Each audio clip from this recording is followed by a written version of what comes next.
what's interesting about that is that there's a dynamic between men that personally it's not my natural place. It's not the thing that I naturally go to is I confrontation as a sign of true leadership that he was willing to send out these tweets, have these messages go out and do so knowing full well that he would be mocked in the media and that so many people would be upset with him for this, that so many politicians and people that he needs their respect would look at this behavior and really take him to task for it, lose respect for him. And he's had a lot of mocking from liberals around the country because of it. But he did it because he knew he had to engage Kim Jong-un and he had to change the dynamic because President Obama spent so much time bowing and scraping and apologizing for America. And that is not the attitude that President Trump has. He feels, rightly so in my opinion, because you know my motto is love the one you're with. If you don't love this country, there are other countries that you can move to that might be more to your liking. And we don't make anyone keep their American citizenship. The expatriation process is an easy one. You need only pay the fee, sign the papers, and move on. So when I look at how much I love this country, I feel blessed to be a citizen of this country, and I love this country. I don't understand people who don't love it. Now, I know there are circumstances and things that can happen anywhere, and especially in America. It's not perfect. But the idea that you would have an overarching disdain, hatred, or dislike of America, to me, it's something foreign that I don't understand. And so when I see the leader of our country, when President Obama was in charge, he really apologized for America a lot. And he didn't talk a lot about what we did that was good. He would really just focus on the things that we did that were bad. And, you know, in any relationship, just think about if you're married and you talk to your husband or your wife and you're constantly bringing up the mistakes, the things that you don't like. After a while, your spouse is not going to want to hear from you. They're going to shy away from conversing with you because all they're getting is the negative feedback. If you were to, instead of taking it to your spouse, take it out into the world and everything you say about your spouse publicly is because he can't do this right. He never does that. He's always late. He's, whatever the negatives are, pretty soon you're going to be hearing from your spouse saying, everyone keeps telling me how you're bad-mouthing me. How can we make this stop? So when you have a leader like President Obama was the leader of the free world, sure, but he was specifically the head of this country and the leader of our armed forces. And he was constantly abroad, bowing and scraping and apologizing. And it was infuriating because for whatever flaws we have, America does an amazing amount of good abroad. And we as a nation need someone who's going to lead us, who is for us, and really sees all of us as what we are, a nation of flawed individuals who form this great country. And so the difference is stark. And what President Trump has had to do is reset the table. He's had to swipe everything off the board and start over again. And in order to do that, he had to come out swinging, especially with Kim Jong-un, who was really being the aggressor in this, international relationship. The relationship between the United States and North Korea has never been primo. It's never been fantastic. But the missile tests, the threats that he's going to explode a nuclear warhead over our country, these are serious things that Americans were concerned about. And all of the neighbors of North Korea were really concerned about it because if he could get a nuclear warhead onto the mainland of the United States, that means none of the countries near him, Singapore, Japan, South Korea, none of those countries were safe either. So President Trump actually offered himself up to be kind of, maligned and ridiculed by engaging in this public slap fight with the head of North Korea. And the result was it got him to stop having the missile test and it got him to the table. So do we want to instant denuclearization? Like magical unicorns, President Trump sits down with the leader of North Korea, and then once they say that they're going to denuclearize North Korea then the bombs just start to disappear. They start to explode into thin air. They just disappear instantly. Or President Trump loads the nuclear warheads onto the back of Air Force One and flies out of Singapore with them. Is that what we really expected? Or do we expect for them to have their first meeting, sit down, shake each other's hands, look each other in the eye, speak through their interpreters, and begin the long, arduous process of creating a diplomatic channel through which they can negotiate? Who in their right mind thinks that North Korea all of a sudden, just the day before yesterday, woke up and became honorable and truth tellers, et cetera, et cetera? It's my understanding that 3 of the hardline leaders in the military of North Korea were forced into retirement by Kim Jong-un because they would not be open to normalized relations between North Korea and the United States. So if you look at what's been going on, what is the head of North Korea trying to do? Well, he's a dictator. He wasn't educated abroad like so many other, single rule leaders in other nations. And he doesn't have a full understanding of the way Westerners think and the way we operate. But he does see that President Trump is much different in his orientation and much more willing to sit down and horse trade so that he can get some things that he wants. And Kim Jong-un, being the he, can offer up to President Trump some things that he might want. I think we have to expect that we're going to have some bumpiness in the road and that some of the things that are said today or yesterday at the summit going to hold, and some things that we don't expect that maybe we're not as interested in might be, additional side items that could be added into the plus category. But on the whole, this is a good development if you care about the plight of the North Korean people, the ones who are in gulags and experiencing oppression. If you care about the fact that they're starving many of the people of North Korea, that they live without full electricity and their country is really in the dark ages in many aspects. If you care about the human rights violations, if you care about the repatriation of the remains of Americans who were killed in North Korea, their remains have never been returned to their family members. And the policy of the United States is that we don't leave anyone behind. If you care about those things, then this was a good development. If your sole focus is to mock President Trump and to wish for his demise, to wish he would run the plane that we're all on, which is the United States of America, into the nearest mountainside, then this was a horrible development for you, because in a lot of ways, the president was really kind of assuring Kim Jong-un that they could have a friendship. And I'll say one more thing before we play this last clip. It's interesting to me that we hear people talking about elevation of the North Korean regime, et cetera, legitimizing it. That's as if you say that someone who weighs 400 pounds and meets with a supermodel, and the supermodel is kind to them and treats them with respect and says they can have lunch, that all of a sudden the person who's 400 pounds is the same as a supermodel. Now they're both supermodels. That's just, that dog won't hunt. What we do know is that if there's only 2 countries meeting, then both of their flags are going to be represented. If only 2 world leaders are meeting, then they're going to sit equidistant from each other and they're going to have equal opportunity to have their media there. And then if you're meeting with a dictator who clearly has a bit of a complex about the way his country is seen in comparison to ours, the meeting is not a legitimization of Kim Jong-un. It's an opportunity for them to come into the same kind of relationship that Japan came into. Have you forgotten Pearl Harbor? Did they not attack us wantonly? Weren't we enemies of theirs? Did we not put Japanese Americans in internment camps in this country? And now they're one of our closest allies and best trading partners? So relationships can change. I'm wanting to see an opportunity. It's not that I want to see it. This is an opportunity for a change like the one we've experienced with other nations that we've previously been at war at. And now we enjoy amicable, even mutually beneficial relations with, for us to have a similar development with North Korea.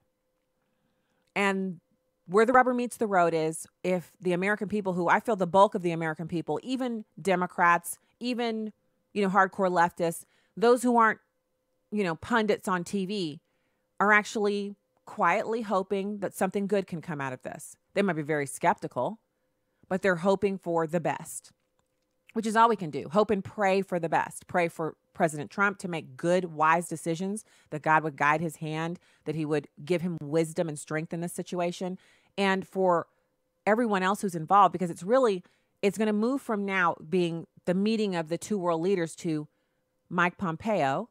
It's his job now to really bring the ball over the goal line, to use a football analogy. Y'all know I don't watch football. You know I don't like football. So that's what we're looking at. We could be in worse places. 6 months ago, 8 months ago, he was regularly testing what he called his intercontinental ballistic missiles and nuclear warheads attached. He was doing that. Now he had lunch with the president of the United States. I kind of like it. When we get back, we're going to have our next guest, Jack Devine, president of the Arkin Group. He's going to be with us. Keep it here.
Welcome back to the program. You know what?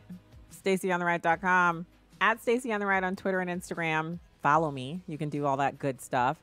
And thanks so much to all of the people who've already subscribed over at the blog. Really great to have you guys get in the newsletter. Really wonderful to have that opportunity. So right now it's my pleasure to welcome Jack Devine, president of the Arkin Group, 32-year veteran of the CIA.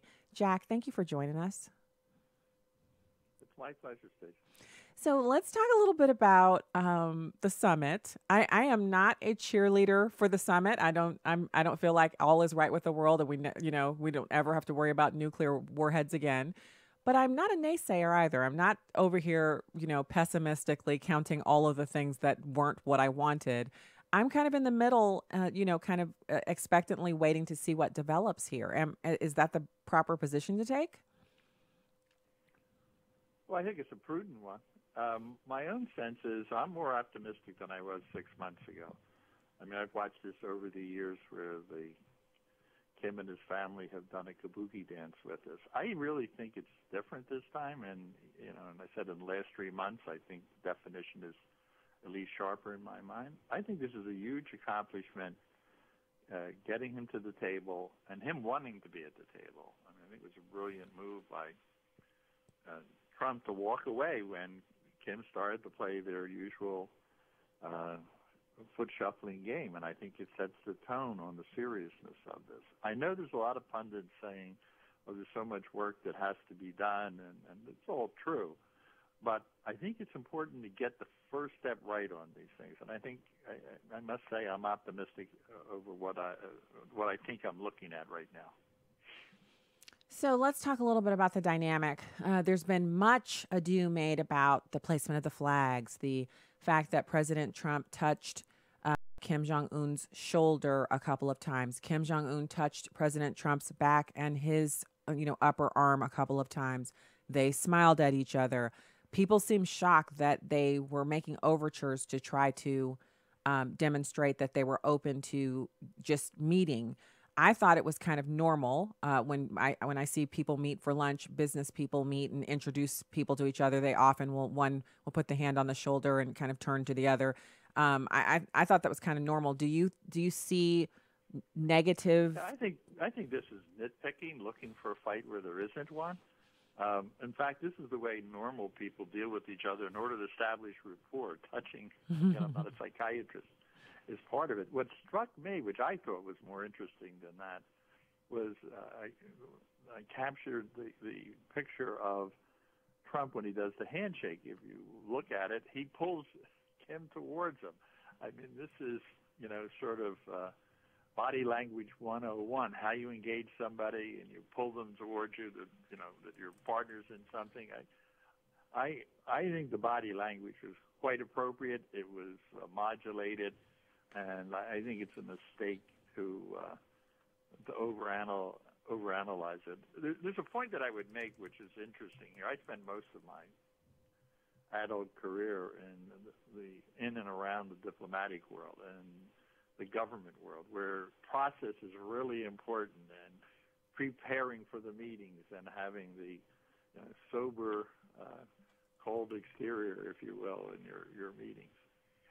What I found when I'm in the private sector is that's not how big deals get done. They get done when the CEOs of two companies sit down, establish rapport, get a conceptual agreement, and then turn it over. So I think we're looking at a different approach to diplomacy. I think it's going to take a lot of the establishment people a long time to adjust to it. I think this is how it's done in I was going to say the real world, but certainly the diplomatic world is real as well. But you want to get a deal, this is the way you have to approach it, in my view. Okay, so let's talk a little bit about the war games. There's a war game scheduled for October. It is, one that we normally engage in. They all have different names, but the end result is we practice war within full view of North Korea. So the South Koreans love it. They feel like it assures them that we know what we're doing and that we're well practiced and ready to defend, and that it shows the dictator of North Korea what he would have to deal with if he ever decided to get a little crazy. So the fact that President Trump said he's willing to postpone or cancel those war games because he feels they're provocative in this early stage of the negotiations with Kim Jong-un has really set a lot of people back on their heels, and a lot of people are commenting and sounding crazy. But at last I checked this morning, those war games are still on the schedule. So how do you take that one? Again, I think people are just looking for a way to undermine what I think is a great opportunity. Look, the war games are important. There's no question that you have to have war games in order to iron out differences. It's great relationship building with your allies that participate. But frankly, if we don't do them for 3 months, it's not going to change the dynamic of it. I do a quarterly report, and what I said before the summit, that there would be concessions, meaningful ones, on the table. And I think Trump's concession was, I mean, I think he deliberately, despite what some think, I think that was a ploy to say, listen, I'm here to do business. That's what I'm going to do. He also, not putting words in his mouth, let out the possibility of finally having a peace agreement after, after the Korean War, which was in 1950. So there, when you go to that first meeting, there's some concessions. Now, we're not exactly sure what Kim agreed to, but he's on record touting in his own country how important economic reform, economic change, progress is to his account. I've accomplished what I've accomplished in nuclear. Now we're going to do economic. How he bridges backpedaling is going to be his challenge. But and he's agreeing to denuclearization.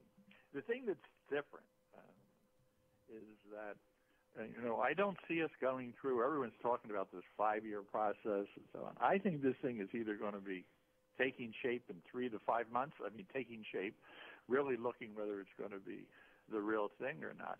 I don't think the Trump game plan, his walking away from the meeting, it was a tremendous message about how this deal's going to come down. So if they start their usual kabuki dance, then I think we will pull back and the world will be in a much more tense place. So I think when Kim Jong-un says he's going to denuclearize, he better start denuclearizing the next 3 to 5 months. Now, it is a big job. I mean, there's 140-some sites and all that. And the practitioners are going to have to work it. But there has to be demonstrative changes and, trust and verify. I'm not sure what trust means in the case of the North Koreans, but this is not that hard to verify whether meaningful big steps are taken in the next 3 months.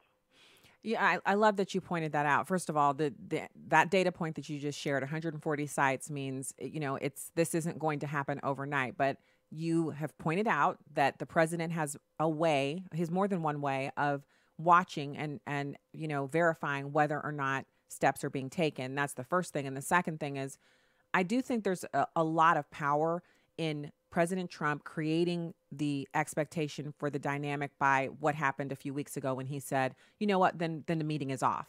And it was interesting to watch Kim Jong-un and other partners scramble to put it back together. It wasn't Donald Trump who did that. He was like, well, this looks like we're not going to meet then if that's what you're doing.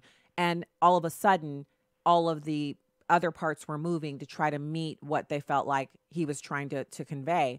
So that means in this relationship, even though people are saying it's so equal, and I agree with you, it's just naysaying and nitpicking, he has established that he's in the catbird seat and that Kim Jong-un, if he wants something, he's going to have to give something in return, and it's going to be substantial. I think you're absolutely right. I think there's two points in that I would underscore. Again, this is how deals are really done. I mean, this posturing at the beginning, no one's even talking about the psychological dimension to this. I mean, you're looking at a what would I call it, psycho play here, in which both groups are trying to psych out the other side. Trump's been doing it all his professional life, and the Koreans are no slouches at this either. But there's details and process, and then there's the dynamics of how you get to the table. How do you put pressure to make people, do what you really think ought to be done? And what we're doing by raising the stakes and trust me, the North Koreans, despite this repression there, know that Donald Trump is talking about, hey, we're going to make your life a lot better. And I got a big kick out of him showing Kim Jong-un how he could build beach resorts and golf courses in North Korea. I mean, that may seem petty. I think it really plays to Kim's psychology. I loved it. I thought it was him being, it was like the most Donald Trump we get to see. People think that he's just his Twitter feed. They think he's, he has no self-control. He's a cursor. They think all of these things about him. But I think, sure, he's got some of those things in his personality, obviously. But the thing he loves the most, the thing that he's most passionate about, is business and deal making and creating new things. And the opportunity for Donald Trump to say, the developer side of him to come out and say, look, you've got all this prime real estate here that you're doing nothing with, and you need money. Why don't you let us partner with you and build some resorts here? And why don't you open your country up and, relax your controls a little bit and let some money come in and let some, do, some real, make your country beautiful. And this all happens under you, which means you get credit for it because you're the leader of the country. I think, personally speaking, that sounds much more appealing to Kim Jong-un than continuing on his current path where everyone in the world thinks he's crazy and is afraid of him and the nuclear aspirations and all of that. As long as he has assurances that President Trump won't try to depose him, or that the American, government won't try to depose him or remove him if he opens his country up, he has nothing to lose by creating new income streams and becoming a beloved leader instead of what he is now, which is a feared dictator.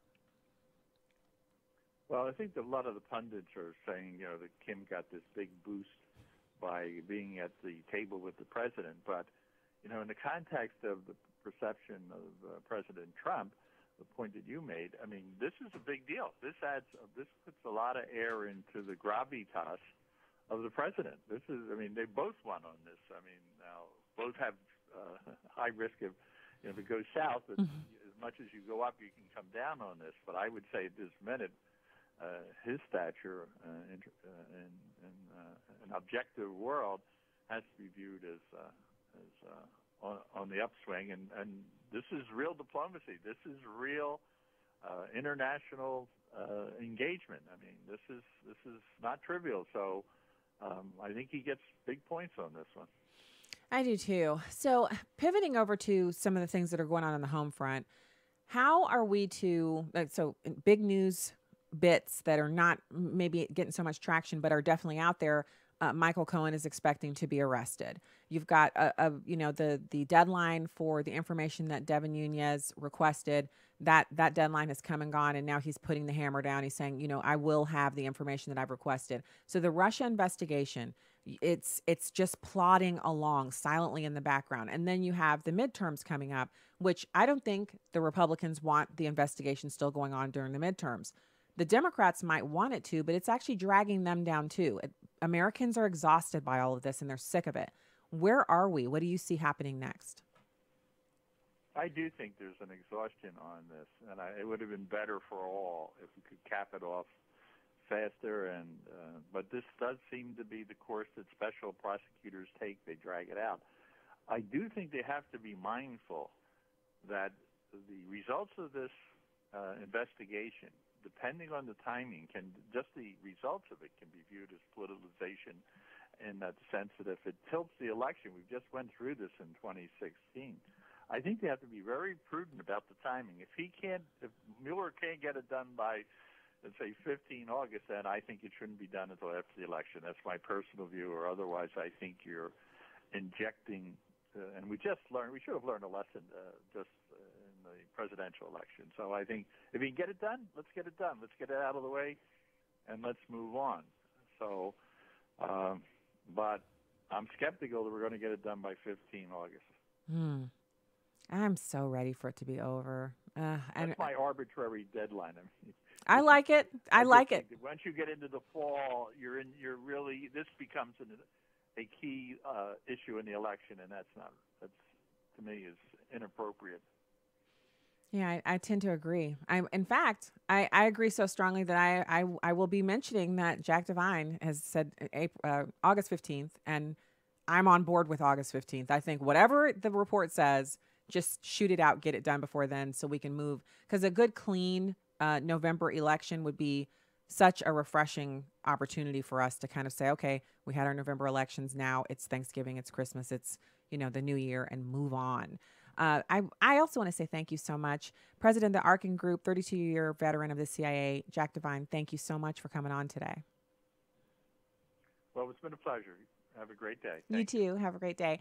I love it when we have experts on. He totally, when you're impartial to it, when he has that fantastic career in the CIA, and then, his background is he's used to analyzing, and he can really ascertain the situation. And it's nice to hear that he's cautiously optimistic. He feels there's a lot of good things that could come from this. And I tend to agree. I'm actually thinking if the shoe was on the other foot and this had happened during the Obama administration, that there would be constant talk of a second Nobel Peace Prize for President Obama, and that everyone on the left would be saying, this is something that, you know, no other president could have done. So now it's President Trump who's doing it. And I do sincerely feel that no other president could have done it. Otherwise they would have. And I do think he gets credit for pulling it off. What comes next? We hope good things. Possibly, definitely good things. That's what we're hoping for. So when we get back, we'll have more on the summit and news of the day, 866-963-2037.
Up. I mean, they're going to be getting rid of sites. Is he going to stop testing?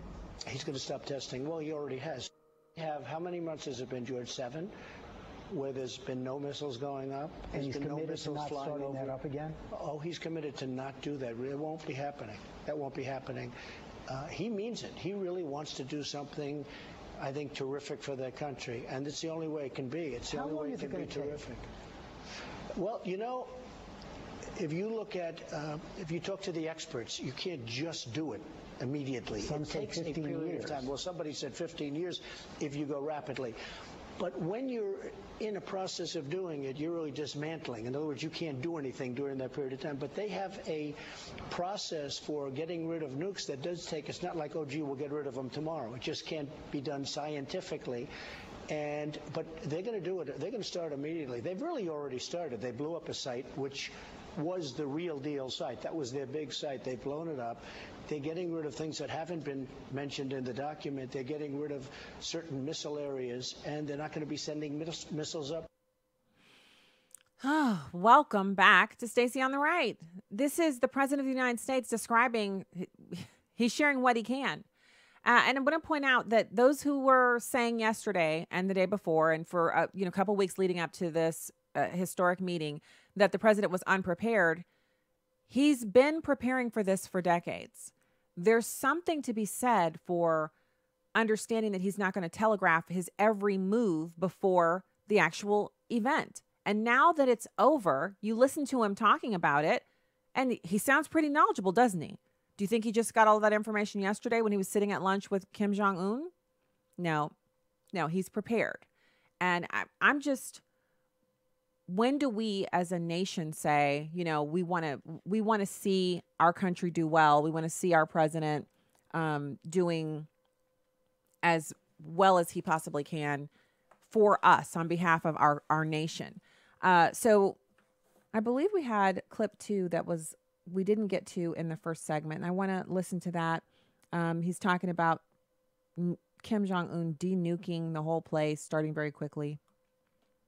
And the phrase in the document is complete denuclearization of the Korean Peninsula. Does that mean that the nuclear umbrella that we have over South Korea is on the table for negotiation? No, that means that they're going to get rid of their nuclear weapons. We never even discussed the other. They're going to get rid of their nuclear weapons, George. And I think they want to do it relatively quickly. Now, we're going to see. I mean, they're going to start working on it immediately. We're going to work with South Korea. We're going to work with Japan. We're going to work with China. But it really has been an incredible exercise. You've set the bar for nuclear agreements by criticizing the Iran nuclear deal. Said it's the worst deal ever made. Does that mean that any deal with North Korea has to be tougher than the Iran deal? I don't think a deal could be softer. First of all, we're not paying $150 billion, okay? We're paying nothing from that standpoint other than you will see what happens. I think there's going to be a great partnership with Japan and with South Korea. President Moon has been terrific. But they have to get Prime rid of Minister Abe has been They terrific. have to get rid of all their nuclear weapons, They've got to get rid of, yeah, they will. I think they will. I really believe that he will. I've gotten to know him well in a short period of time. Yeah, sure. It's denuking. I mean, he's denuking the whole place, and he's going to start very quickly. I think he's going to start now. So there has to have been some kind of assurance from Kim Jong-un in their private conversations. Something for the president to feel so confidently that there's going to be denuclearization. What I feel is most important about all of it is that they've actually met and looked each other in the eye. There's something to be said for engaging on this. Now, full disclosure, back when President Obama was talking about meeting with the head of Cuba and normalizing relations there, I did not agree with that. I didn't think it was something that should be done. The Cuban dictator is well, first of all, he doesn't have nuclear weapons. Second of all, he has since launched these sonic attacks, him or someone in his government, against our diplomats, and these people have been permanently damaged. Brain damaged, hearing damage. American citizens who were working in the embassy in Cuba, they're now back home and they're injured. And there's been no provocation, there's no explanation for it, and they say they have nothing to do with it. This is unacceptable. And it didn't have to happen because we didn't need to normalize relations with Cuba. There's what do we get out of that? What do we gain from that? Now, with Kim Jong-un, it's a different situation. You have the nuclear aspirations that he's been steadily working towards, which previous presidents have enabled this behavior to occur. And obviously you have the issue of just his overall demeanor towards his neighbors, which are our allies that we have, promised to defend. So it's a different situation, a different dynamic, and this was the way to get this done. So it's neither here nor there whether or not people like it because it already happened. It's like railing at the wind, which we're going to have a little bit of audio from Katie Tur, where she says she's pretty sure she shouts insults at President Trump in the shower, which, of course, I have to ask, are you mentally ill because the president can't hear those? Like, why are you shouting insults at someone who cannot hear you in the shower? So some of the things that I thought were interesting about what President Trump was mentioning with the business side, the offer to build beach properties, is President Trump said they have great beaches. He included an image of Miami when he showed Kim video about North Korea's future. He said the dictator could develop condos or hotels if he keeps his promises about the nuclear arsenal, namely getting rid of it, and then we remove the sanctions. So this is President Trump offering him a carrot for complying with what he has already said he is interested in doing, which is denuclearizing. Donald Trump had this Hollywood-produced video that he included in a presentation to Jong-un during the nuclear talks in Singapore. It was a 4-minute film that showed Kim as a leader at a crossroads and urged him to choose a more economically and technologically open future. Part of the footage included a wide shot of a beach and an image of speedboats. Trump said he saw the video and thought North Korea has great beaches and is situated perfectly between the economic powers of China and South Korea. The main image showed a pair of condominium spires. It was shot in Miami, and President Trump encouraged Kim to consider a future that included condo and hotel developments in his country.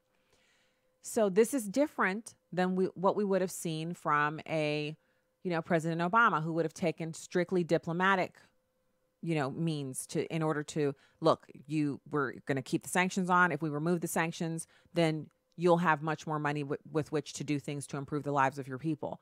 Donald Trump decided to entice Kim Jong-un with images saying, look, this could happen in your country too. This is possible. And not only is it possible, but I'm the guy who makes buildings like this happen. I've done that my whole career. So we definitely would not just release you from the sanctions, but we would also put you in contact with and help develop a structure by which you could then move into making real estate a reality in your country.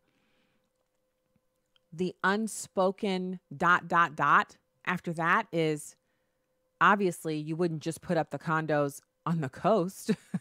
That wouldn't be all you would do. You would begin to modernize all over the country. You would begin to run electrical lines and really truly industrialize your country. Think of the jobs, think of the skills, think of the ability of North Koreans to live a much better standard of living, all in exchange for you simply saying, I just don't need nuclear weapons. I just don't need those. I think it's kind of a brilliant strategy. Instead of only saying, we'll turn you to a sheet of glass, we'll destroy you, we'll utterly destroy you. He's already said that. He never took it back. That's still on the table. But what he's saying is, instead of just not being destroyed, why set the bar so low? Let's talk about doing something even better. Development. So some of the images here online, they're fantastic. And these are not things that are so shocking to us to look at because, if you're like our family, we go to the beach every year and it's one of my favorite places on earth. And so to hear that North Korea has beautiful beaches and that they could possibly do something like that there, just imagine the wonder of having people in North Korea traveling to the beaches in their own country, actually having the ability to do that and to stay in nice, you just wonder why it's not already developed. But that's the Western mindset where we see opportunity. And before you can even get your mouth fixed to say, you know what would be great there, somebody's already putting it there. That's one of the things I love the most about America. If you see something and you think, you know what would be awesome? Then you put it out of the back of your mind. You go on about your business, go to work, come home, do whatever, 6 months later, you drive by there. Somebody's got exactly what you almost identically what you thought should be there. It's there along with 3 or 4 other things. It's happened so often that I often will say, that business is not that great, but what would be good there is an ice cream shop or something like that. And then we'll just wait and it appears. That's capitalism. And when there's a need, people rush in to fill it because it's an opportunity to make money. To inject that kind of mindset into North Korea, wouldn't that be fantastic? Wouldn't it be nice just to have nice things to say? It would. And I think as wonderful as the people in South Korea are, the people in North Korea are related to them. They are the same people group. So they could have the same kind of wonderful society that they have in South Korea in North Korea. They could. It's possible. We just don't see that right now. But what Donald Trump is saying is, look at what you could have and how could we get there? A few other quotes from Donald Trump. He says, you have South Korea, you have China, and they own the land in the middle. How bad is that, right? It's great. But I told him, I said, you may not want to do what's there. You may want to do a smaller version of it or, and that could be. Although I tell you what, he looked at the tape. He looked at that iPad. I'm telling you, he really enjoyed it, I believe. So some of the footage was of Miami Beach's blue and green diamond condo complex, which is in the center of the image. There was, in the live action video clip, besides the speedboats, there was a voiceover which described Tuesday's summit as a special moment in time when a man is presented with one chance that may never be repeated. What will he choose? To show vision and leadership or not? Will this leader choose to advance his country and be a part of a new world? Be the hero of his people? The narrator says later over climactic string orchestra. Will he shake the hand of peace and enjoy prosperity like he has never seen? A great life or isolation? Which path will be chosen? President Trump was really animated when talking about the commercial possibilities for the long isolated hermit kingdom. I think that's fantastic. I think, people said he was unprepared. This shows a level of preparation that completely blasts the naysayers and critics out of the water. He actually took the time to have some people put together a presentation for Kim Jong-un specifically for him, voiced over in messaging to him to give him something exciting to think about, to give him something to take home with him that is better than just having nukes. Will this work? Hey, I don't have a crystal ball. Never said I did. I don't even want one. But I tell you what, this has a much better opportunity of working than doing what we've been doing, which is threatening and then giving concessions and then getting nothing in return. And then they keep developing the nuclear weapons. And they remain the hermit kingdom and they remain in the dark ages with no electricity for everybody and all that stuff. Not enough food, et cetera, et cetera. This is the chance for them to go completely in a different direction. And Donald Trump offered this to him. It's like a little seed he planted. Now, think about it. Kim Jong-un sees those images and he's back home in his country and he's looking around and he's seeing the lack of development and he's thinking, not only do we get the sanctions lifted, but now we get the opportunity to do this. We get the opportunity to have these developments in my country here in North Korea. We get the opportunity to have our country look as good and be as good as South Korea. No more of this comparison of how much more populous South Korea is and how much better it is to live there and how much more modern it is and how much more beautiful it is. We can make this country the best that it can be. I kind of feel like it's genius if you ask me.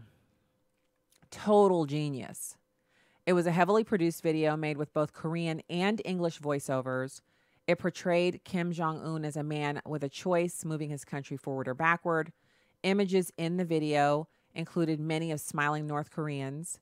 It didn't include any images of the country's gulags or forced labor camps. Trump said his team brought the video to Singapore on a cassette and an iPad. It's unclear whether the White House believed it would have to provide an old technological way for Kim to view it once he was home in Pyongyang. That was a tape that we gave to Chairman Kim and his people as representatives, and it captures a lot of what can be done. Opportunity.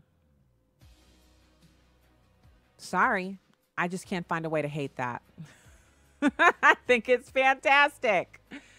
And he was prepared. How about that? All right, that's hour one of the show. We'll be back with hour two of Stacey on the Right after these important messages from onenewsnow.com.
economy is going pretty well. I feel like the bottom has to fall out at some point. And by the way, I'm hoping for it because I think one way you get rid of Trump is a crashing economy. So please bring on the recession. Please bring on the recession is what Bill Maher said. Back with me, Elise Jordan and Mark Thompson. Elise, walk me through this because to me, I understand the frustration and outrage around the president. I'm sure I shout some of those words in the shower. But when you think about what Americans care about, they care about the economy, they care about health care, they care about issues.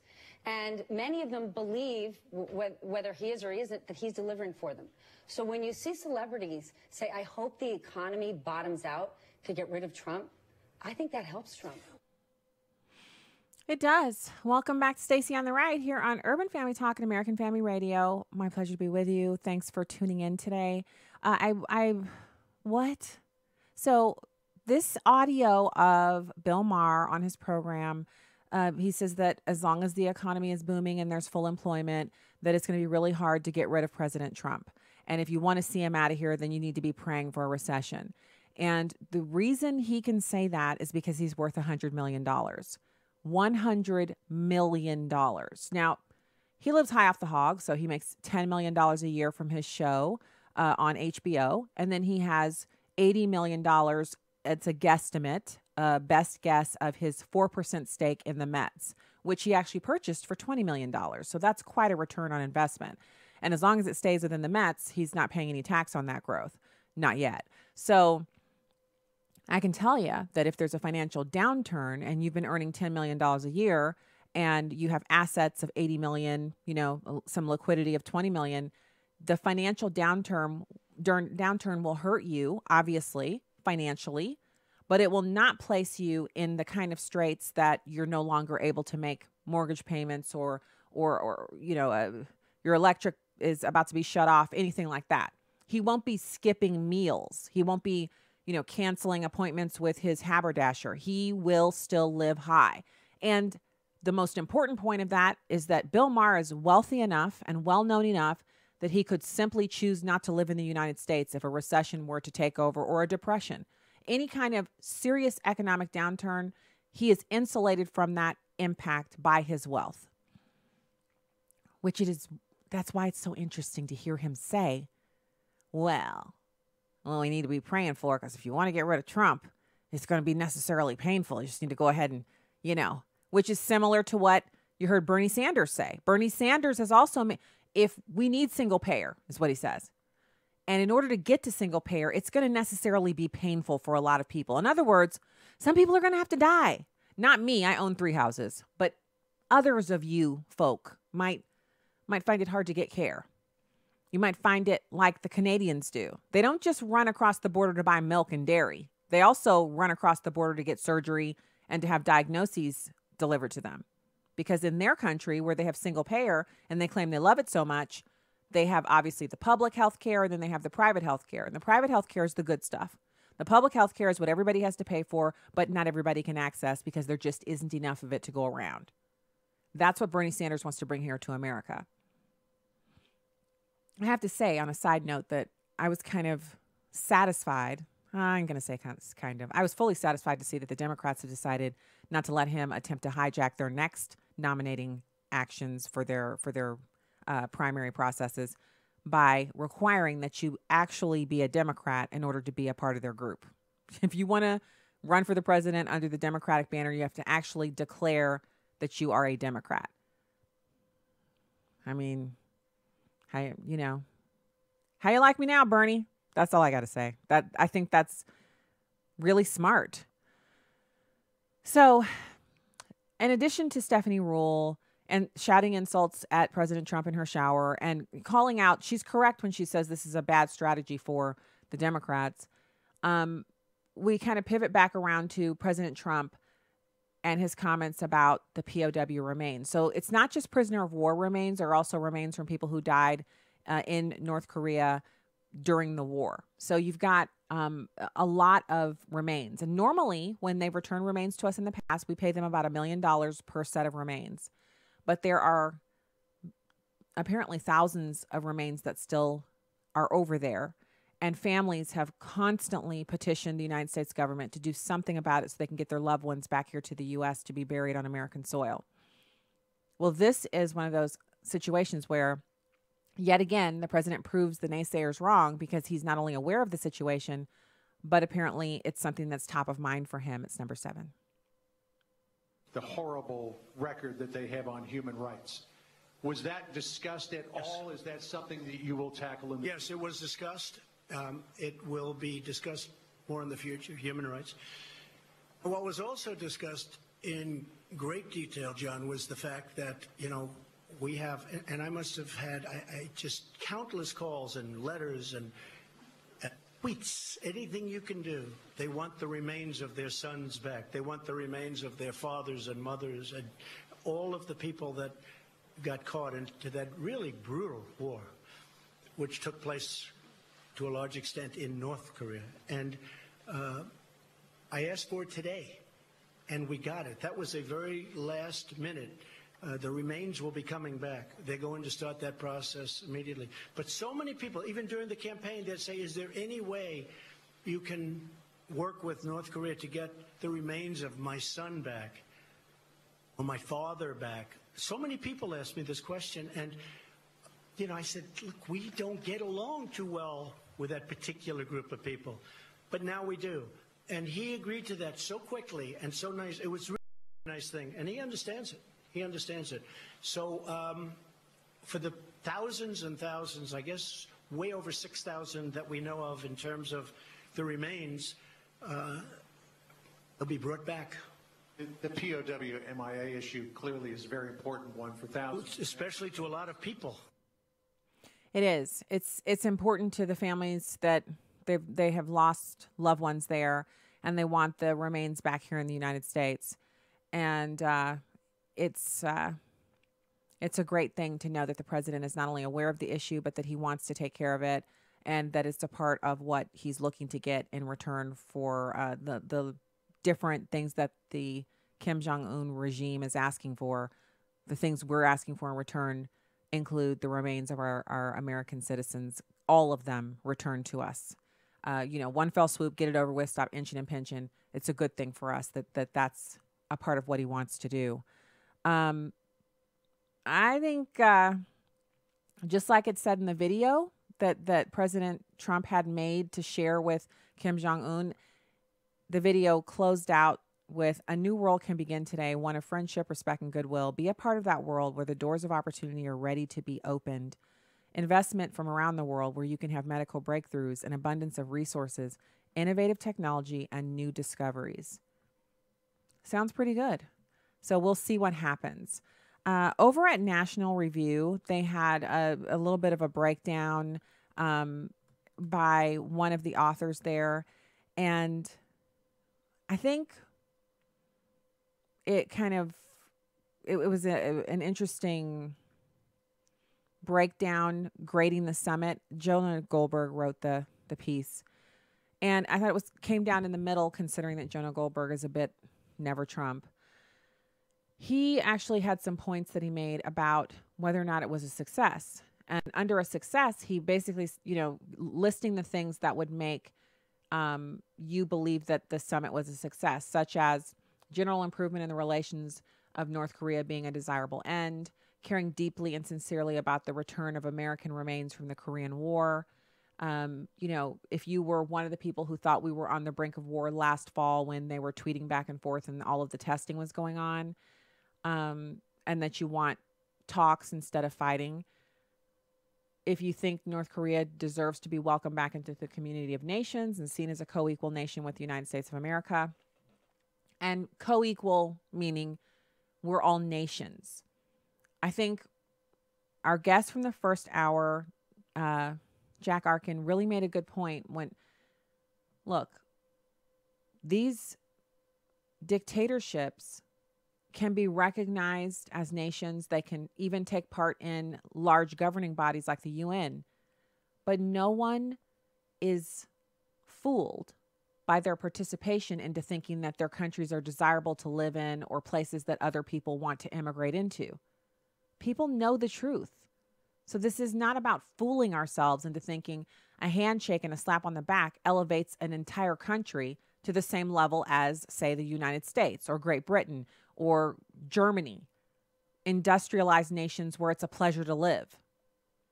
I mean, Germany less so, since they have a lot of problems going on over there with their ability to keep their citizens safe. But, you know, there it is. If you think the spectacle, any spectacle where Trump dominates the news coverage is good, that's a little bit of an insult to people who support the president. I'm going to skip over the rest because they're basically insults to other people. And then he says, if you believe these things, you think the summit was a failure. If you think the international opprobrium of North Korea is well-deserved and maintaining pressure on the regime is valuable and correct policy, if you think an American president heaping praise on an evil dictator in exchange for worthless promises is grotesque, if you thought Trump would simply walk into a room and charm North Korea out of its nuclear weapons, if you place a high value on the issue of human rights and the evils of the North Korean gulag, and if you cringe when you watch this sort of thing. And then he has a little video of President Trump, I guess, coming out of the big beast. It's a montage of all of the things that happened at the summit, which was them shaking hands, them, you know, walking around, et cetera, et cetera. I actually thought, for my part, for what I was expecting, I thought it was pretty laid back, considering that they'd never met before and they didn't know what to expect out of Kim Jong-un. And the worst scenarios would have been that there was some kind of dust up. The other thing I don't think is getting enough play here is that Jim Acosta of CNN, they actually let that man go to Singapore to represent CNN. And he was yelling questions at Donald Trump and Kim Jong-un. Totally embarrassing. I mean, just so embarrassing. He was yelling like he would, like, you know how it is when the stars approach the red carpet and it's like, you know, some the Oscars or something, and you'll hear the reporters yelling things at the stars, and the stars never answer. It was like that. Only he just sounded like a lunatic. It was as if they let some uncouth person into the press pool. How he was able to make it into that group, I will never understand why he was allowed to do that. Like it's like they have no control over who has access. So he yelled at Kim Jong-un over and over and over again, and he got no answer. And he seemed surprised by it. People are commenting, Kim Jong-un never answered whether or not he was going to completely denuclearize. Why should he answer questions yelled at him by some loon? It wasn't even during a press conference moment. It was just, he was just yelling. So, no good. That's not the way we want to do this. I also want to call your attention to the continued oppression demonstrated by YouTube. They've terminated the channel of a firearms parts retailer. So, Brownells, which makes firearms parts and accessories, had their YouTube channel terminated without notice. No email, nothing. They just shut it down. It's an 80-year-old gun supplies company, and they had instructional videos on how different guns work, how to assemble firearms, and how to maintain them. So basically, a channel that shows gun owners how to be safe with their firearms. And they just shut it down. Now, you can say, well, it's a private company, and that they have the right to do that. But YouTube doesn't shut down the jihad channels. It doesn't shut down the channels that radicalize people into doing terroristic attacks. They do after an attack, but beforehand, it just sits there. So the update on this is that yesterday, late morning, they restored the Brownells channel. They have 67,000 subscribers, and they're back up because people who support them reached out to YouTube and got them back up. When we get back, we have Cassie Smedile of the RNC and more Stacey on the Right. Stay there.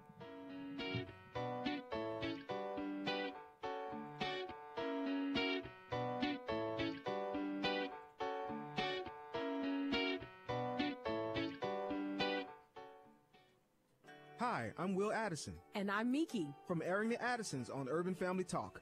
We'd like to invite you to the Marriage, Family, and Life Conference coming up August 17th and 18th. The list of speakers is amazing. We have Ryan Baumberger of the Radiance Foundation, Dr. Clarence Schuler of Building Lasting Relationships, Abraham Hamilton III, Pastor Bert Harper and his wife Jan, Stacy Washington, Lonnie Poindexter, Pastor Dexter Sanders, and we'll be there too. There's a direct attack by the enemy on marriage and family, and babies in the womb are treated like political footballs instead of life. We want to encourage and equip the body of Christ to fight for the restoration of the family. If we can get our families on track, a lot of society's problems could be solved. The Marriage, Family, and Life Conference is from Urban Family Communications, a division of the American Family Association.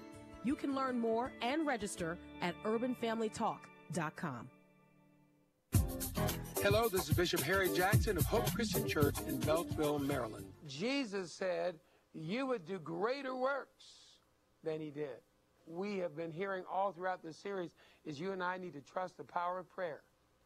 Paul said it this way, and I said it one night recently in talking.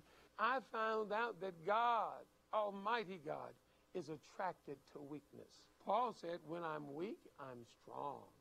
And he said, I rejoice in my weakness so that the grace of God, the power of God, the ability of God will tabernacle or rest on me. I want you to understand that God is waiting for somebody to get weak enough that they do what he says, not in their strength, but by the direction of God. He's waiting for somebody weak enough and simple enough.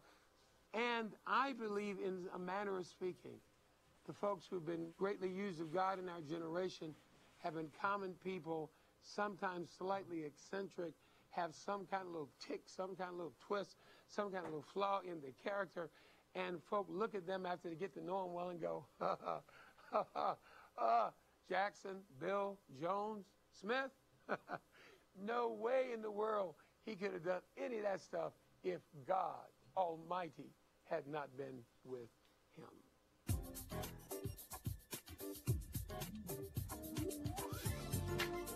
Join us this Sunday morning at 6251 Annandale Road in Beltsville or on the web at thehopeconnection.org.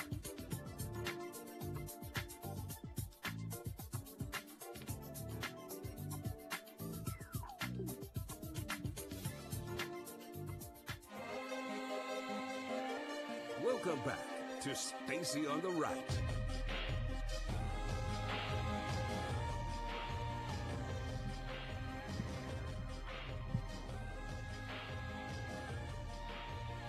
Welcome back to Stacy on the Right here on Urban Family Talk and American Family Radio. AFR.net and urbanfamilytalk.com are where you can find out more about the show, find the podcasts, and read articles by hosts and other authors. Really good stuff. Great content. It's my pleasure to welcome Cassie Smedile, frequent guest of the program, and RNC National Press Secretary. Cassie, thanks for coming on. Hey, Stacy, always great to be with you. Thanks for having me. You know, this is a great day for us to chat, Cassie, because I feel like the summit was a success. I feel like the G7 was a success for President Trump, contrary to what people are saying. I think he's had a really great week. I couldn't agree with you more, and I think voters are thinking that way too. They love seeing a strong America First president, which we saw at the G7, and then to see a strong America First diplomat, which we're seeing over with the summit in Singapore.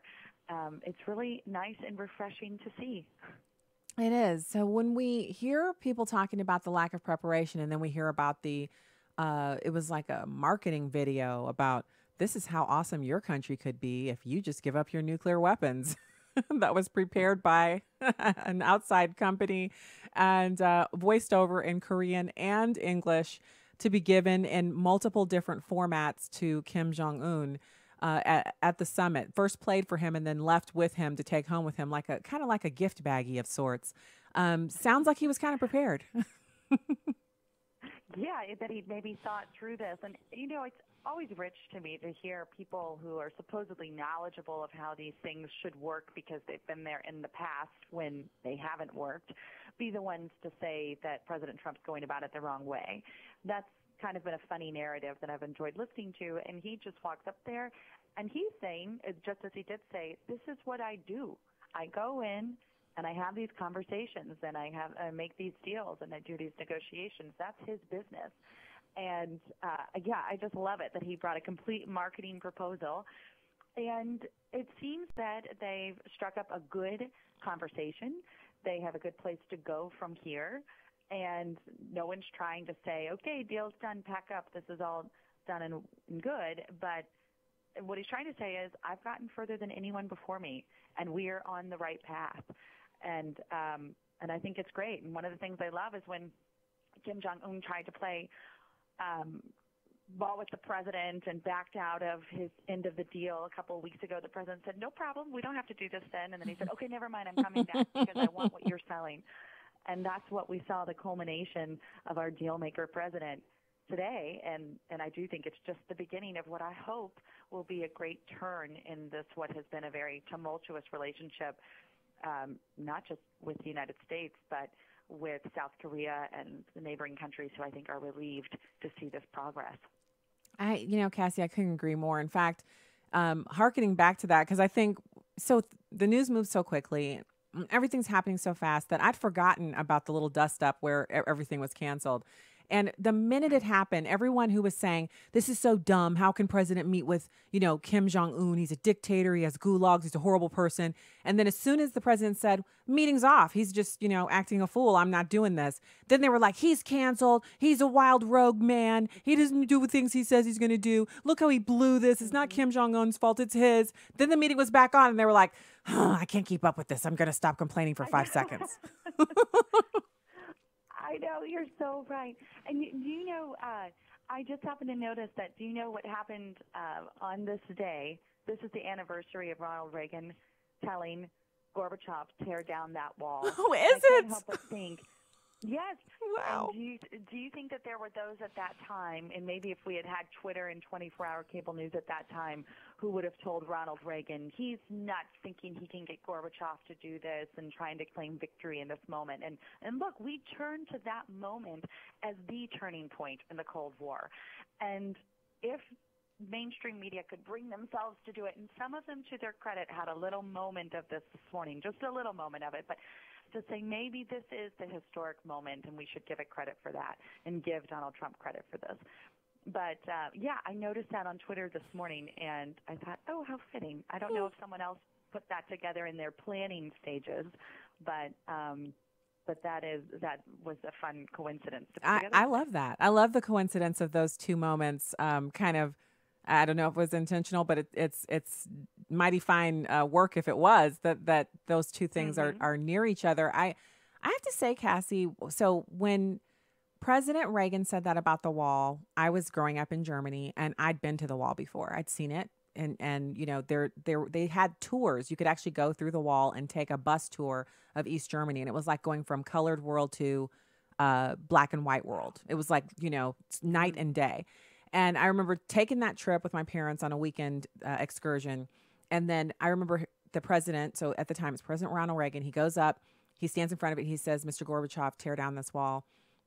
And there were some people on the left who said it's as if Ronald Reagan thinks he can get people to do stuff just by the power of his suggestion.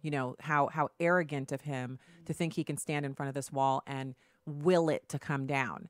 But then later, when it actually did come down, and my parents, so I wasn't living in Germany anymore by then, but my parents still were, and they got a piece of the wall. They were selling them as souvenir chunks. And my parents have a chunk of the wall with the date that it came down inscribed on it, and it's graffitied on one side. And when they busted the wall up, it came down in chunks. And so if you have a chunk of the wall, you have the front side, which has the graffiti on it, and then the back, obviously, where you can see it's concrete, and it's just a chunk that they keep on one of their bookcases at their house.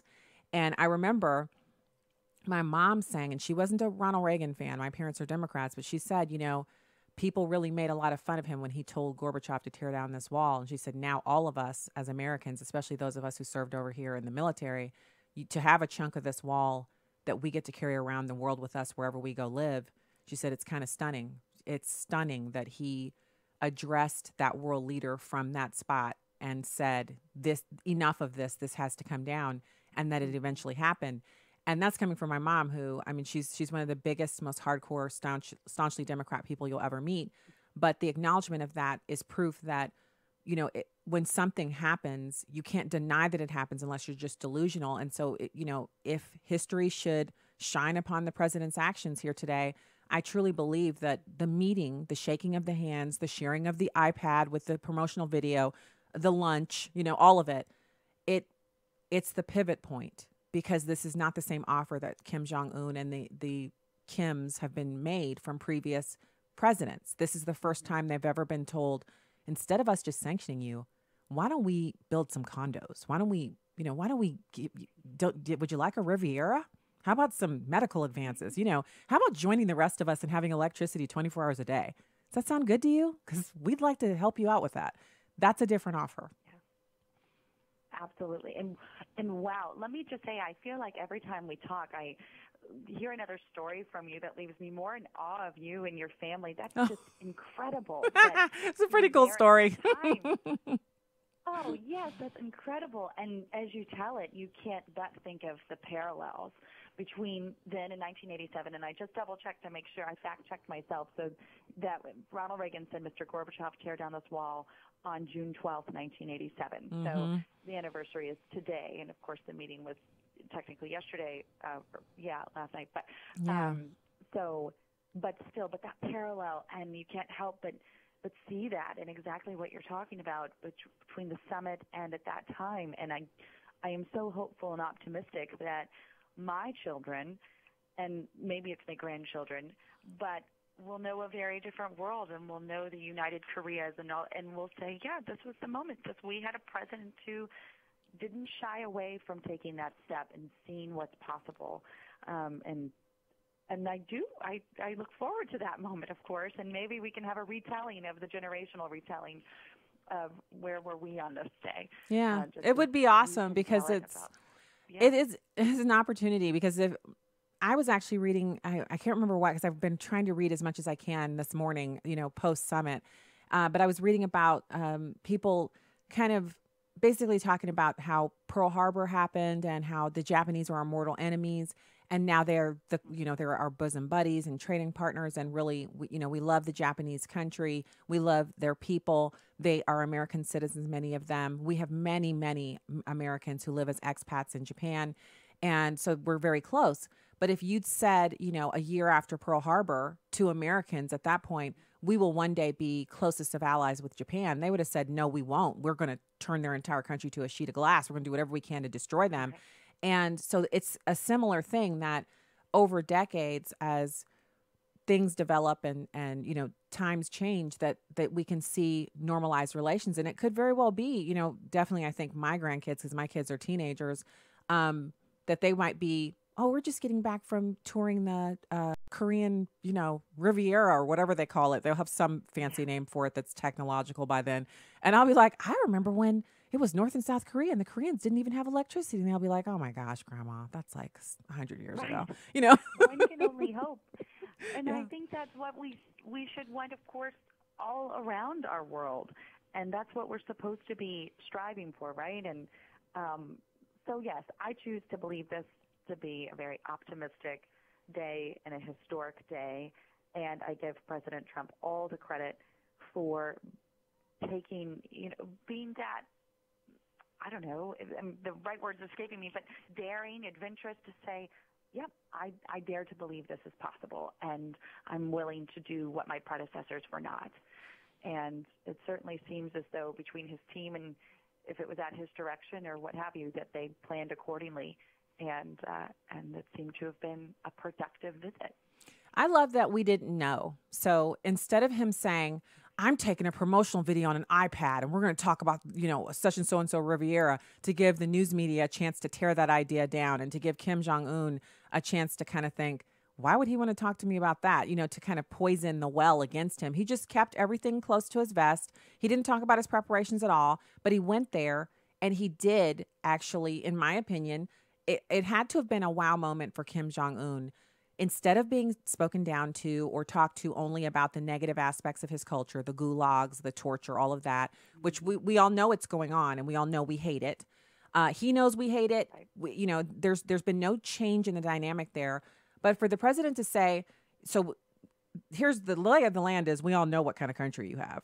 And we all know what kind of country we have. But what we want to talk to you about is how your country could be more like our country. That's a different conversation that no other world leader has ever sat down, as far as we know, with Kim Jong-un or any of the Kims and said, you know, we understand what you have going on there and we understand the whole nuke thing. But if you were willing to give up the nukes, we'd be willing to help you bring your culture much more close to what everybody else has. And you'd really enjoy that. And here's how much we think you'd enjoy it. We voiced this video over in Korean so you could listen to it directly without a translator. Take a look. I mean, that's just genius to me. I love that. I think out of all the stuff I saw that I thought was cool about the meeting, the shaking of the hands, their body language, all of it, this to me is the icing on the cake, that they went to the trouble to make something that they could leave with him, that he can look at over and over and over again. He can even show it to others in the regime, if you will, and let them get on board, you know. Absolutely. And doesn't that speak to, I mean, somebody prepared, somebody had an understanding of what makes this guy tick. And they said, we're not going to go over and threaten nuclear disaster on you if you do it. We've done that. Okay, we've been there. We've figured that out. This guy wants to be seen as this person to his people or to the world or whatever. Sure, let's show him how we can help him make that happen through positive economic change. And, yeah, it's very fascinating, isn't it? And I do think there is no other person in politics today. There's no other elected official. There's no one else who could have won that election in 2016 who could have made this moment happen. That's pure Donald Trump. And he deserves his credit for it. And we just put out a video. It's over on GOP.com and on our Twitter, showing all of the mainstream mediaites this morning just, you know, drooling and stuttering over themselves to get out positive words about it. And like I referred to earlier, there were just a few of them, but they did say it. They had to give credit where credit was due. Well, that's the first step. If you can get the naysayers to say credit where credit is due, even through clenched teeth, we're light years ahead of where we were just a week ago, if that's what they're actually saying. So now that we have that going on, President Trump's back from the G7, and we still have the Mueller investigation hanging over us in our last minute or so. What can we expect at this point? I've been asking my guests when they come on, I'm kind of like, this is off topic, but what about that investigation? So, you know, whatever you've got, if you have any insight, what is it? Well, here's what we know from it's, first of all, hard to keep track with where we are in the investigation. And I think that's how voters feel as well. Here's what we know from our perspective at the RNC is that voters are not hinging their vote this November on a Russia investigation. They're over it, waste of time, waste of money, no collusion. And anybody who's going out there trying to talk on the stump about the Russia investigation is not going to see a good night for them in November. So that's from our perspective, that's what we know. And so I do think that while there's the little drip of what might be coming or might not be coming, it's just not relevant to voters. And that's the problem with the Democrats' whole plan, is that they keep trying to make it Russia, Russia, Russia, and the voters are going, it's the economy, stupid. So hopefully that's all there is to say about that. I love it. Stacey, if we have 30 seconds left, did you catch the latest on Claire McCaskill? Oh, yeah. She got caught flying her private plane when she was supposed to be on an RV tour. So I love that. I got that directly from Josh Hawley's campaign, who I'm looking forward to having on the show as soon as we can get his schedule, like get shoehorned in for 10 minutes with him. They promised to come on. I have to say, Cassie, I'm excited about Josh Hawley for Missouri. I think Claire McCaskill is a wrong choice for us. The state is not nearly as liberal as she is, and she doesn't seem to have a grip on what Missourians really care about. And this plane incident is just another example of that. I couldn't agree with you more. Can't wait to have Josh on. Look forward to listening to that interview. Oh, thank you so much. So always good to talk to you. Thank you for your time today. Have a great week. Thank you. You too. All right. So that's Cassie Smedile, RNC National Press Secretary. And I am excited about the possibility. She has encapsulated all of that. It's good to have something good to say, don't you think? Could fight some more tomorrow, maybe, or the day after. All right. When we get back, we have some audio about the Democrats and North Korea and so on and so forth.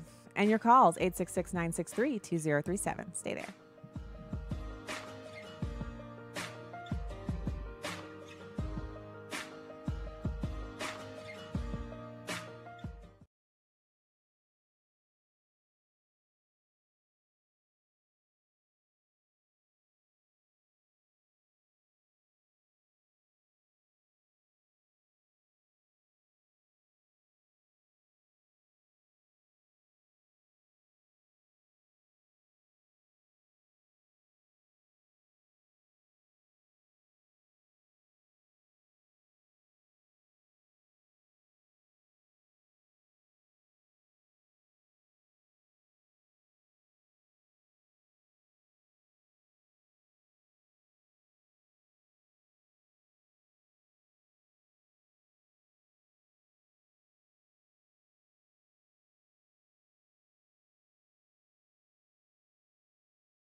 Urban Family Talk. And as you know, several of your Democratic colleagues in the Senate have sent the president a letter designed, I guess, to stiffen his spine. Very tough letter saying that the outcome has to be complete denuclearization, no more testing, weapons dismantled. Here's what they write. Any deal that explicitly or implicitly gives North Korea sanctions relief for anything other than verifiable performance of its obligation to dismantle its nuclear and missile arsenal is a bad deal. Do you agree? 100%, and I think they'll be getting a call from the president. I wish they had sent such a letter to President Obama regarding the Iranian nuclear efforts, but I embrace this letter. It is a very tough thing to accomplish, but here's what I would say to my Democratic colleagues. I appreciate you telling the president what a good deal would look like, but the need you to back the president up to get that deal. So here's the question for my Democratic colleagues. If diplomacy fails, will you support my efforts to authorize the use of military force as a last resort to convince North Korea and China things are going to be different this time? A bipartisan AUMF would really make that letter much more credible. And if diplomacy fails, as a last resort, Democrats and Republicans need to put the military option on the table, or we'll never get a good deal. Okay, so they're wanting to put a definite, stick on the table. in addition to the carrot, which the president offered so beautifully in the promotional video and conversations about what is possible for development in the country of North Korea. Okay. I do think it's important to note that people weren't this adamant about having a carrot or a stick on the table when it came down to dealing with Iran. But that was Graham's point as well, number 6. So if you're ready to move forward on that, what would you need to see on Tuesday to prevent you from moving forward with that use of force authorization? We'll know diplomatic failure when we see it. I don't expect a deal next Tuesday. I expect the process to be started next Tuesday. Here's what I expect. North Korea will try to run out the clock. It's not if they have to give up their nuclear and missile program, it's how and when. The how is a win-win peace agreement where they get security in return for giving up their program. When? I think the president wants this to come to an end in his first term. They understand electoral politics in North Korea of the United States. They always try to run out a president in terms of the time on his watch. That's not going to happen here. So we'll find out in about a year if this is going to work. And I have an AUMF already drafted. I hope I never have to use it. But if you want to convince North Korea and China that things are different with Trump, then the Congress needs to have his back. Wow. So the Congress does need to work in concert with the president to make sure that when he's, making the negotiations happen, that he has the appropriate support. A lot of people are saying online last night, especially on Twitter and other places, oh, well, the agreement, quote unquote, or the single page document that they signed talking about their intentions doesn't really mean anything. It's just a piece of paper. It's a very thin agreement. But what did they expect exactly after, 45 minutes of meeting together? And that was through an interpreter, 2 interpreters. What did they expect? They had to have thought to themselves, there's not really much we can get to here except to reiterate our desire to denuclearize the peninsula on your part, Kim, and on our part to lift sanctions in the war games or postpone them or lessen their frequency and offer you some kind of, capitalistic incentives. So there it is. So there's that. And then there's all of the other attendant news that's been going on as we look forward into the week and what's going on with pretty much everything. And so still trending on Twitter, you've got the Trump-Kim summit. There's a whole lot of news coming out with the Smash Bros. And there's all these different game systems, gaming. If your kids are into gaming, this has been a big week for announcements on games, updates, et cetera, et cetera. But what I've been really interested in is the continuing on of the story here, really kind of the resetting of the paradigm for all of us and the idea that so many people, I guess you really can't help yourselves. People can't help themselves looking at this story and kind of commenting, kind of weighing in. And so you've got Bill Richardson. He's a former U.S. ambassador to the UN. He's a former governor as well. And his quote is, I've been involved with this issue a long time, and it's always been missile tests, nuclear detonations, and threats. At least now there's a process of diplomacy going on. That's kind of interesting.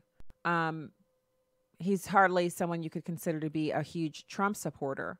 So, what we can do is we can hope and pray that there will be just as much good as possible coming out of this and the opportunity for even more. So there's a bunch of texts from the Strzok and Lisa Page story speaking about the investigation and everything that goes along with it. There's the Peter Strzok texts, which there's just thousands of them, and they were heavily redacted when they were released. And so you've got now the chairman of the Senate Homeland Security Committee asking the FBI about highly questionable redactions of the text messages that were exchanged between Strzok and Page. There's one particular text from October of 2016 that suggested that FBI counterintelligence official Strzok was locked in a battle with another government official over a secret surveillance warrant. In another July of 2016 text, Strzok suggested that the FBI lacked the resources to conduct a thorough investigation of Hillary Clinton's use of the private email server. And so Johnson has asked Wray on May 11th to explain the excessive redactions in the text messages. Johnson, who is a Republican, met on June 7th with U.S. Attorney John Lausch, who the FBI and Justice Department tasked with handling congressional requests for documents, any of them that are related to the Clinton investigation. And so I have to say, you know, I had one person ask me recently when I bumped into them in the real world about whether or not we're extensively discussing the investigation, the text messages, et cetera, on the show. And if you've noticed, we haven't been. And the reason is because it's not that there's nothing interesting or new going on, but it really, what people care about, what I feel you care about is whether or not there was collusion. The original reason for the reason for starting the investigation. Was there collusion on the part of the Trump team, campaign, individual members, or the entire group with the government of Russia or oligarchs or anybody else in power there in an attempt to influence the U.S. election? And it's pretty clear that's not happened. Now, they've been able to ferret out some other wrongdoing on behalf of some individuals, Manafort being one of them, you know, some people who were either related to the campaign or had something to do with it. They've been able to ferret that information out, and they've been able to hand out some indictments, some to Russians who have promptly responded and said, yeah, bring it on. We want to have our day in court, but nothing against the president. And he's the target of the investigation, even though they've said over and over again he wasn't the target. So that brings us to a real kind of rubber hitting the road moment. And I love that both of our guests today it's pretty clear no one in November or in the primaries that will be kind of concluded in August and thereabouts is going to be running on a whole Russian collusion platform. In fact, I think that's the reason we're seeing so much unhinged, almost, you know, feverish revulsion towards the successes that Donald Trump has been able to bring about.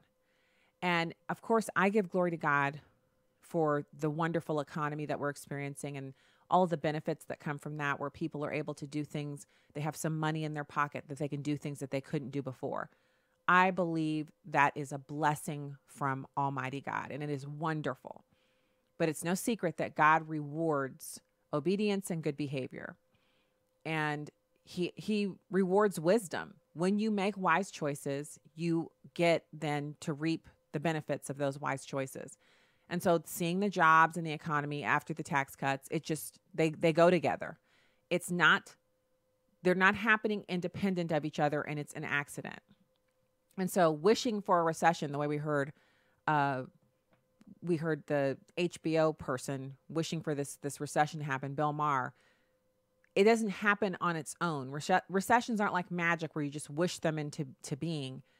It's higher taxes. It's more government regulation. These are the things that slow down the economy and impede job creation. So wishing for it isn't going to make it work. So, I mean, there's obviously more things that are going to be coming out about the text messages. And I think we're probably going to see some of the redacted messages be unredacted, if you will. But it will take a long, long time and will ultimately drag down the progress of their investigation. That's something that people push for. And, you know, perhaps they will, perhaps they won't. At this point, I think we're probably having trouble finding people who care about the text messages because it's pretty clear that the Democrats aren't going to allow anybody who's actually guilty to be prosecuted. So a couple of other big news stories that I want to get to before the end of the show.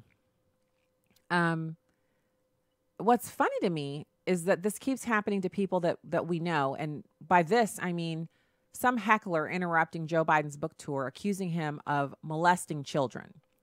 Now, the accusation is serious. That's not funny to me at all.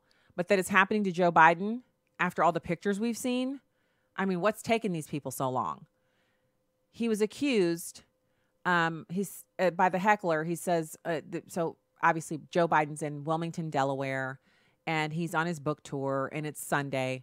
And the heckler yells, "What about the girls you molested on C-SPAN at the Senate swearing in?" And the crowd instantly started booing and yelling in response to the question. And Biden responded by saying, "This is not Trump's world."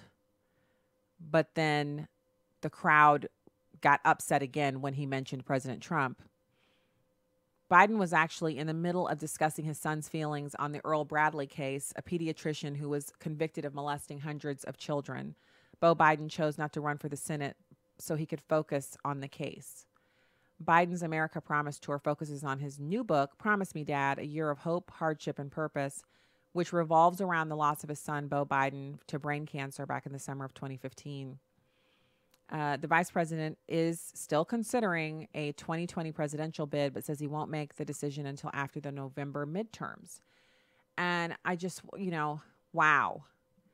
What an interesting turn of events for not just for Joe Biden, but for the Democrats, who are still, in my opinion, reeling and trying to separate themselves, to decouple from the Clintons.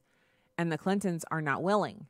They do not want to let go of their political aspirations. And I think it's also worth noting, and I'll see if I can find it. Maybe we'll be able to share it on the show later in the week if I can locate it. I'd read a column by Peggy Noonan a few years back where she talked about the death of embarrassment in America, in that our political figures, when they have a devastating scandal or something that removes them from office or prevents them from being reelected, that back in the olden days, a scandal like that would result in someone retiring to private life, meaning they would exit the public realm and go into private life so that they could, basically as atonement for the mistake that they made, a very public apology, and then they would just retreat, and they wouldn't take interviews, they wouldn't write books, they would just get a regular people's job in the field they were in before or a new one and stop being a public figure.